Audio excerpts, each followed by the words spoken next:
Well, good morning, everybody. Very warm welcome to you all. Thank you so much for joining us this morning. And a very warm welcome to you all. This is our first Coffee with the Curator of the year.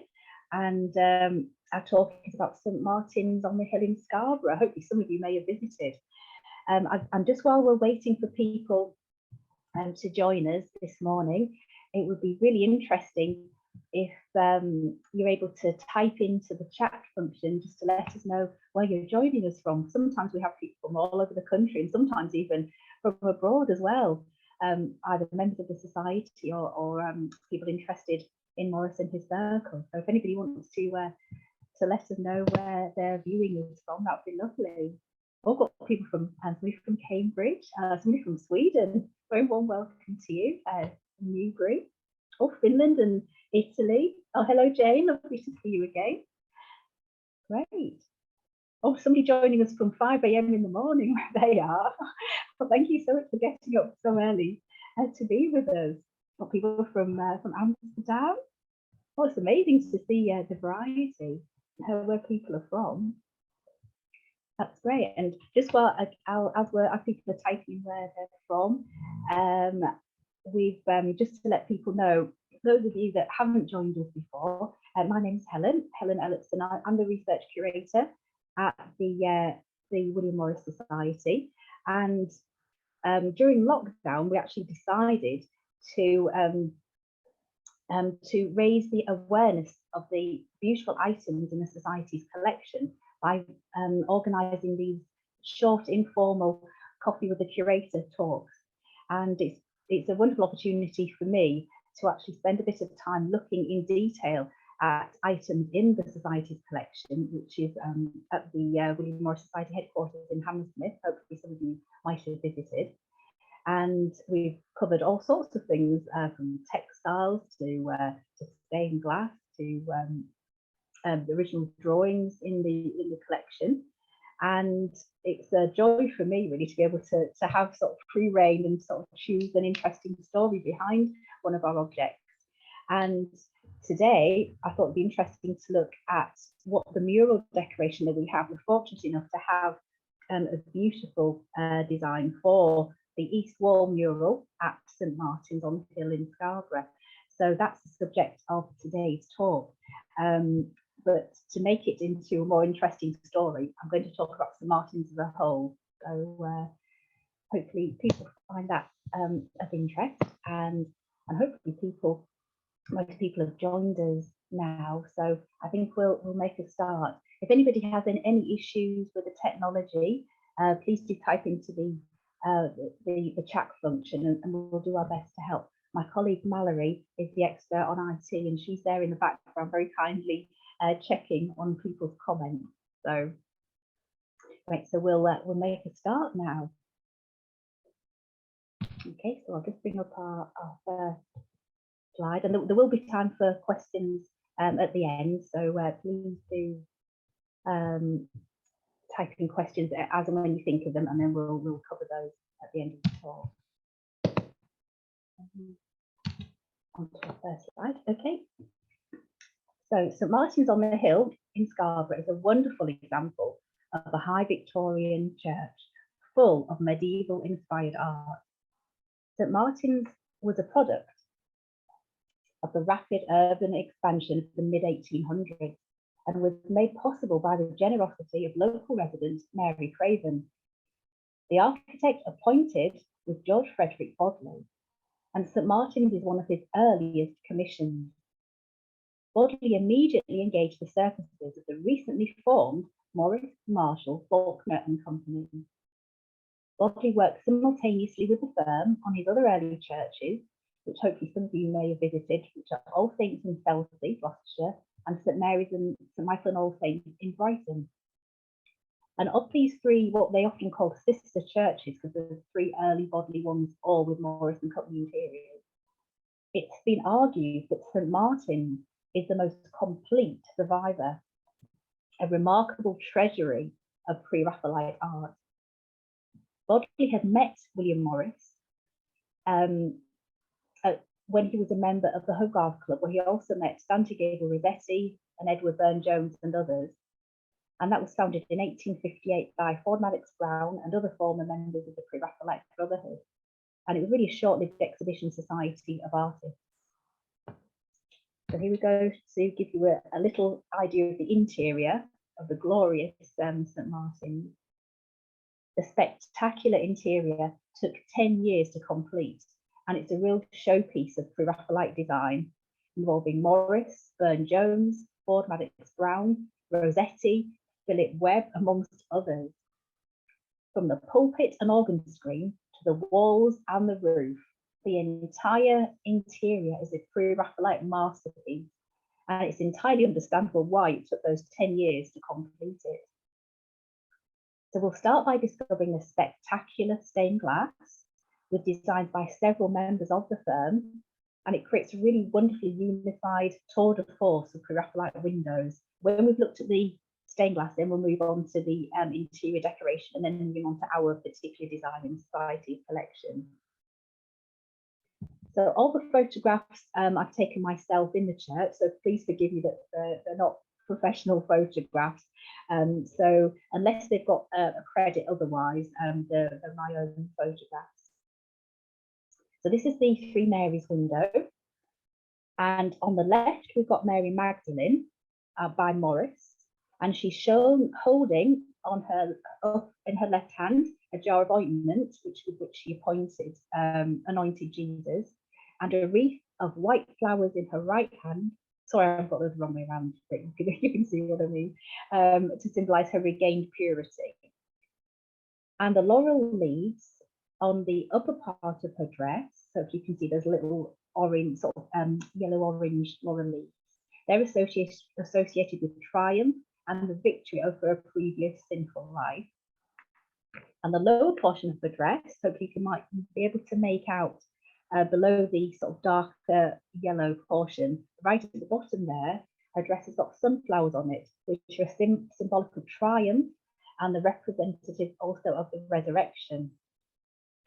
And the model is believed to be Annie Miller.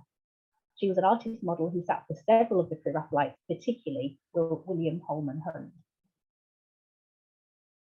And in the centre, we've got the Virgin Mary by Burne-Jones, who used his wife Georgiana as the model.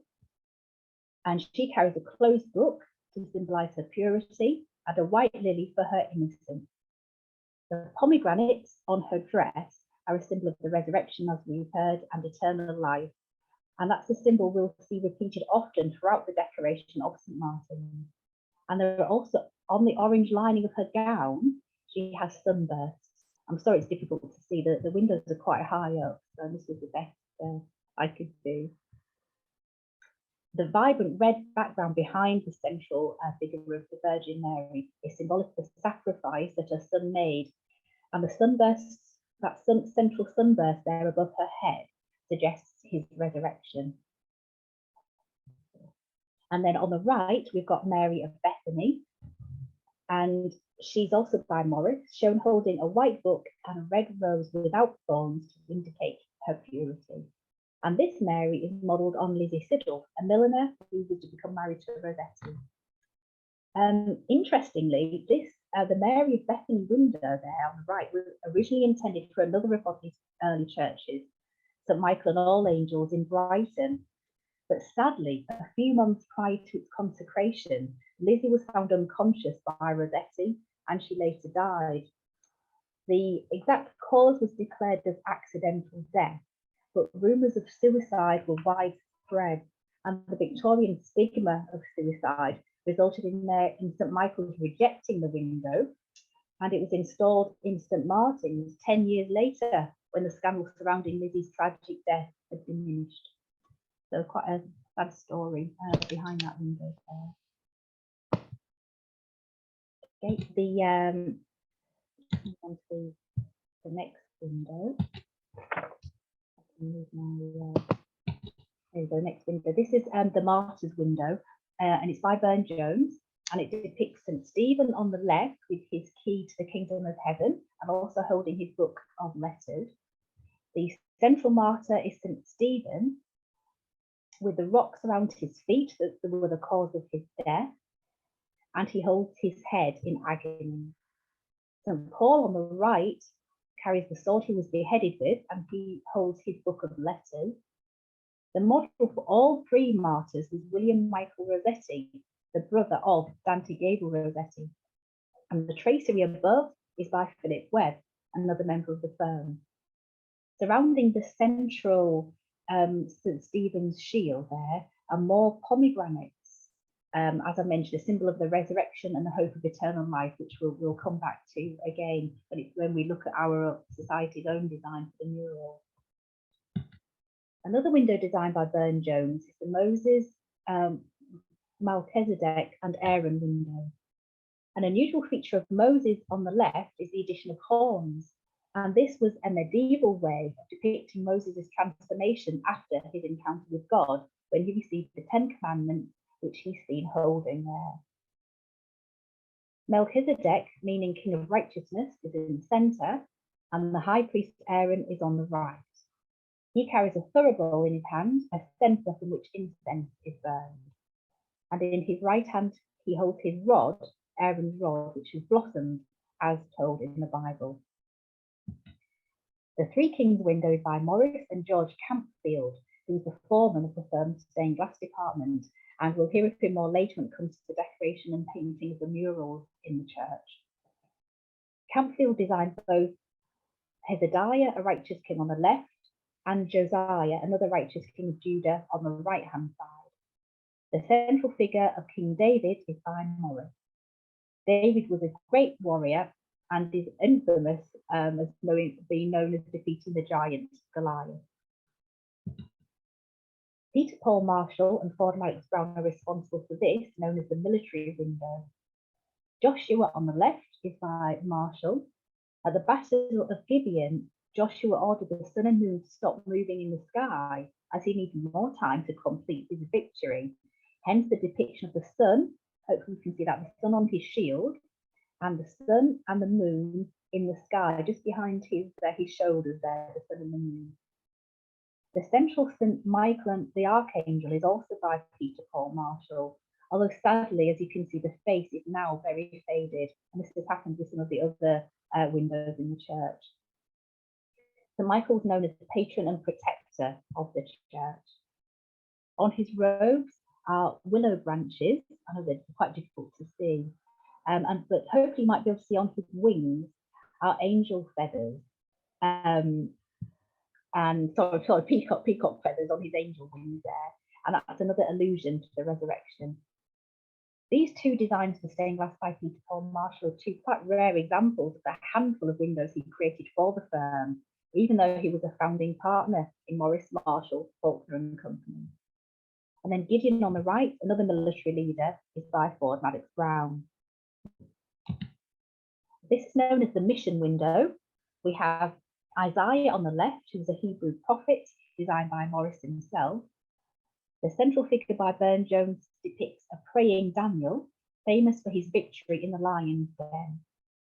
And the lion can actually be seen in the centre of the tracery. So above Daniel there, right in the middle there, that's the circular window. You can just about make out the lion.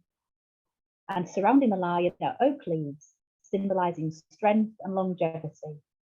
The model for Daniel is thought to be the poet Algernon Swinburne, who's a close circle of the Pre-Raphaelite. And Ezekiel on the right is also by Burne-Jones.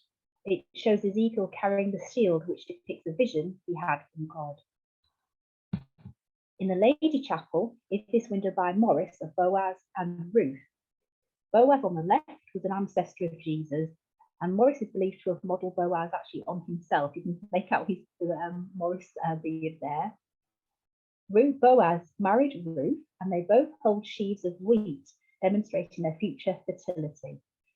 The tracery is by Philip Webb, and the central light depicts the prophet Isaiah holding a scroll. St. John the Baptist preaching is by Morris and is located in the Lady Chapel.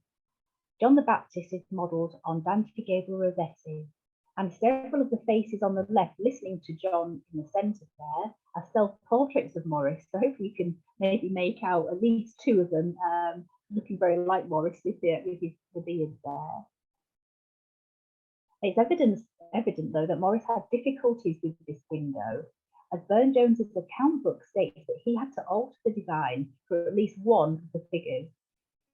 And the tracery above the figures is by Webb, who designed a lot of the tracery at St. Martin's. And although it's difficult to see, on the left, above on the left window there, above the Morris lookalike, hopefully you can see a pelican feeding her young, which appears again in East Watercolour decoration. And on the right, above the figures, is the Agnus Dei, the lamb with a banner to represent Christ, and the eternal roundels, central roundel there depicting trees and foliage.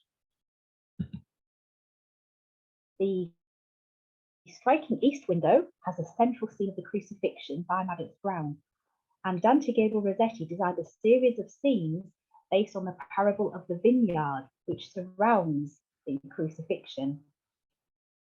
The scenes depict, these are difficult, I do apologise, they're difficult to pick out because the window is just so incredibly high in the church. This is the best I could do.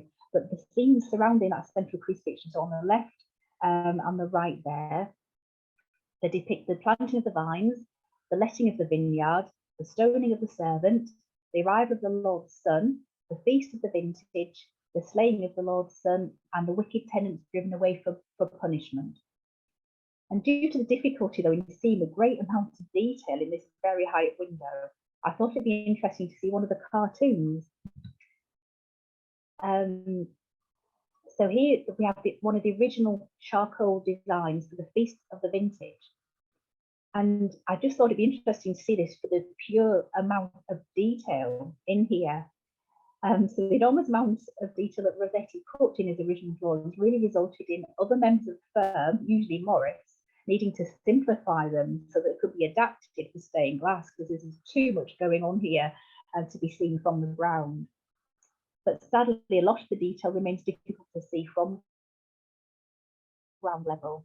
Rossetti, interesting, he used several of his friends as the faces in his panels, including Morris, Valentine Prinsep, and Algernon Swinburne. Rossetti's windows won the silver medal at the South Kensington Exhibition of 1862. Well, it's interesting to note that this award was actually challenged with the allegation that these 7 panels consisted of genuine medieval glass alongside the modern. However, the accusation was rejected and the award stood. And let's just go back. The tracery at the top is by Webb, with a central Madonna and Child by Burne-Jones. So that right in the very centre at the top there, Madonna and Child by Burne-Jones.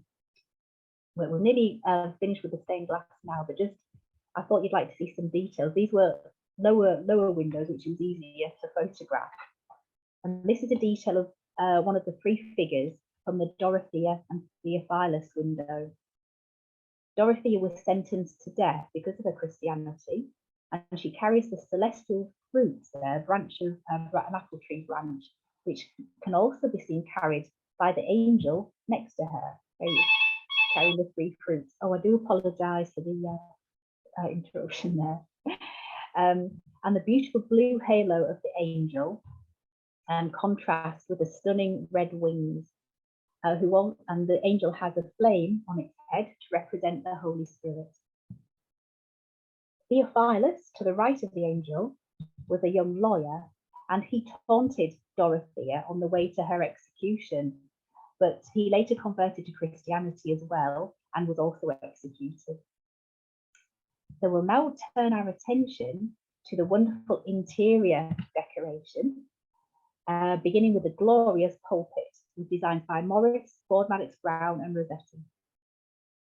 And the pulpit is what Sir Nicholas Pevsner called a Pre-Raphaelite gem, and that's what I've taken as the title for this presentation. So here we can see on the left-hand side a copy of Rossetti's 1861 watercolour, The Annunciation. Mary is seated in an enclosed garden, medieval garden, surrounded by a rose trellis, reading a book of Psalms. The angel Gabriel blesses her. He has glorious wings with peacock feathers and is immediately above this lily, symbolizing Mary's purity. Rossetti is said to have used Jane Burden before she married Morris as the model for both Mary and the angel Gabriel. And here we have the front of the pulpit. Along the top are the 4 evangelists designed by Madox Brown. So from left to right, we've got Matthew, Mark, Luke, and John. And then the lower row on the front of the pulpit shows the 4 doctors of the church by William Morris. So from left to right, we've got the Saints Augustine, Gregory, Jerome, and Ambrose. They were all canonized saints, distinguished for their theological wisdom. And the whole pulpit was actually painted by George Campfield, who we've seen, who designed one of the stained glass windows. He was the firm's foreman of the glass painting section, Morrison Company, from 1861 to 1898. The organ screen and case was designed by Bodley, the architect of the church, and contained within it are a panel of 4 musical angels by John Rodham Spencer Stanhope, like a second wave Pre-Raphaelite artist, who was also uncle of the Pre-Raphaelite artist Evelyn de Morgan. And here we have some details of the angels, which are situated in a trellis garden, again, as we've seen earlier, similar to the trellis background of the Annunciation. It's been pointed out that the trellis motif appears in several artworks at St Martin's, including in the background of Morris's musical angels on the east wall, which we'll look at shortly. And then this is Spencer Stanhope's final angel in the organ panel. So there's absolutely amazing artwork, amazing detail everywhere. And then the chancel ceiling, called a canopy of honour, was designed by Morris and Philip Webb. The decoration includes house martins, which are a little bit difficult to see, unfortunately, but that's in honour of St Martin's, and musical angels, leaves, fleur-de-lis, and sunburst. Before we move on to the remaining interior of the church decorations, the east wall, we just look at a rare and beautiful textile, an altar front made especially for St Martin's, which is now behind glass, a little bit difficult to photograph, unfortunately. Designed by William Morris and embroidered by Jane Morris, it's really spectacular. And Linda Parry, an authority on Morrison Company textiles, has emphasised the importance of this frontal. Particularly significant as it's the first documented textile produced by Morris Marshall Faulkner Company. And it's also the only known example from the first 3 important decorative schemes commissioned by Bodley for his churches in Brighton, Selsley, and here in Scarborough. So this, the firm's earliest church embroidery, depicts a single line of lilies at the top there, and then an overall design of sunflowers and pomegranates in yellow and gold, which were embroidered in silk, and then cut out and stitched onto the beautiful, rich red velvet background. And shortly we'll look and discover the radical nature of the symbolism of the pomegranate fruit. Linda Parry has pointed out that the methods employed in creating the frontal are in line with the teachings of George Edmund Street, the Gothic revival architect that Morris was articled to.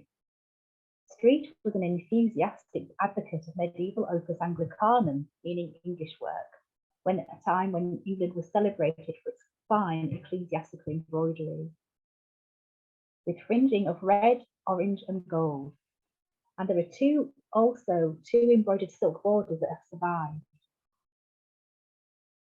Parry believes that the frontal was likely to have been exhibited in the 1862 International Exhibition. The frontal has now been conserved, and it's now preserved in a purpose-built glass case to protect this very early Morris treasure from the damaging effects of light and pests. So we'll now move on to the spectacular east wall, which contains the actual mural that the Society is fortunate enough to have in its collection. So, and we'll move on to that shortly. But firstly, just to point out the archangels. So they're in the centre. We've got two sort of panels on the left, two musical angels in the centre, next to alongside the central nativity scene, and then two more on the right there. So going from left to right, Gabriel is holding the lily that he presented to Mary at the Annunciation, and Michael is next to him, dressed in armour with his spear and sword. And then to the right of that, on the far right, we've got Raphael with his staff to heal, and lastly the Archangel Uriel carrying a book to represent wisdom. All of these were painted by George Campfield. And the central panel there, right in the very middle, depicts the Adoration of the Magi, designed by Burne-Jones and painted by Campfield again. Just behind that central scene, you can see some angels. So the angels in the background look on the scene of the three wise men or three kings presenting their gifts to Jesus, and Jesus is holding a leaf to symbolise the resurrection. To the left and right of the central panel, immediately to the left and right, are angels playing musical instruments by Morris, again with this lovely trellis background, and again painted by Campfield. The back of the chancel screen is painted by Bodley, as is the reredos, the ornamental screen behind the altar. And the three central relief panels, so just underneath there, right at the bottom, depict the Annunciation. And so they're like the alabaster looking sort of the pale sort of grey creamy coloured panels. They represent the Annunciation with the two bishops of York on either side. And the three central relief panels depict the Annunciation, depict archangels. At the top of the central gable there is the pelican, which is feeding its young with its own blood, called the pelican in its piety. And that represents the sacrifice of Jesus. And here we have a bit more of a close-up there. You might be able to see the pelican right at the very top there. And then we've got daffodil flowers. There's the yellow flowers sort of on the top arch there.